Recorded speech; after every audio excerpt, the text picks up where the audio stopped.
stundamies, kaut kas nenotiek. Mēs ejam tālāk. Tajā brīdī, kad mēs ejam, mēs caur padusi lienam un ņemam viņu roku. Nākat no priekšas paskatīties no šitās puses un no priekšas, kā tas izskatās.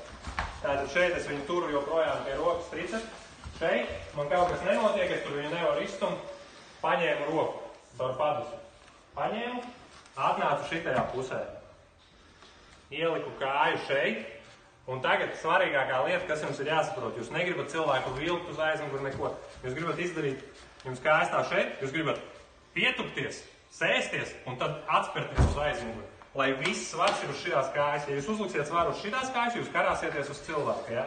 Skatieties, kas notiek. Tu stāvi nekrīt, ja? Es uzkaros un viņš man ir cur vienkārši, un es nevaru viņu nomest, ja? Skatieties, kas notiek, ja es lieku svaru uz otras kājas.